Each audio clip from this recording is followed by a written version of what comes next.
രാഹുൽ മാങ്കൂട്ടത്തിനെതിരായ രണ്ടാമത്തെ പരാതി പാർട്ടിക്കുള്ള കെണിയെന്ന് KPCC president Sunny Joseph. 23-കാരിയുടെ പരാതിയിലൂടെ തന്നെയും പാർട്ടിയെയും കൊടുക്കാൻ നോക്കി.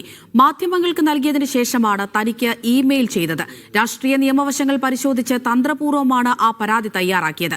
പ്രതിപക്ഷ നേതാവുമായി കൂടിയാലോചിച്ച് വേഗത്തിൽ പരാതി DGPക്ക് കൈമാറുകയായിരുന്നുവെന്നും സണ്ണി ജോസഫ് മീഡിയ വണ്ണിനോട് പറഞ്ഞു.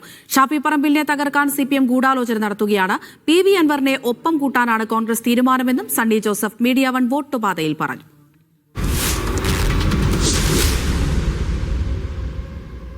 മാധ്യമങ്ങൾ കൊടുത്തിട്ടാണ് എനിക്ക് അയക്കുന്നത്. അത് ലീഗലി ഡ്രാഫ്റ്റഡ് പെറ്റീഷനായിരുന്നു. അതിലെ പരാതിക്കാരിയുടെ പേരൊന്നുമില്ല. Legally drafted, consulted, well narrated. Actually narrated എന്ന് എനിക്കറിയില്ല, അത് അന്വേഷണത്തിലാണ്. അത് ഞാനിപ്പം കൊടുത്തില്ലെങ്കിലും കൊടുക്കപ്പെടുമെന്ന് എനിക്കറിയാം. അപ്പോൾ അത് വെച്ച് എന്നെ കൂടെ കൊടുക്കാമെന്ന് പറഞ്ഞാൽ അതിൽ ഞാൻ വീഴാതിരിക്കാൻ ശ്രദ്ധിക്കാൻ ബാധ്യസ്ഥനല്ലേ.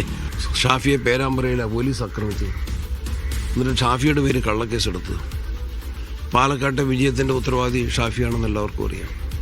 തിളങ്ങി നിൽക്കുന്ന ഒരു യുവജന നേതാവ്, പ്രതീക്ഷ നൽകുന്ന ഒരു യുവജന നേതാവിനെ ഏതെങ്കിലും തരത്തിൽ ക്ഷീണിപ്പിക്കാൻ അവർ പരിശ്രമിക്കുമ്പോൾ PV അൻവറിനുമായി സഹകരിപ്പിച്ച പോലല്ലേ നല്ലത്. ആ പാർട്ടി തീരുമാനിച്ചിട്ടുണ്ട്. തദ്ദേശ തിരഞ്ഞെടുപ്പിൽ UDFന് നിരുപാധിക പിന്തുണ നൽകാൻ തീരുമാനിച്ചിട്ടുണ്ട്.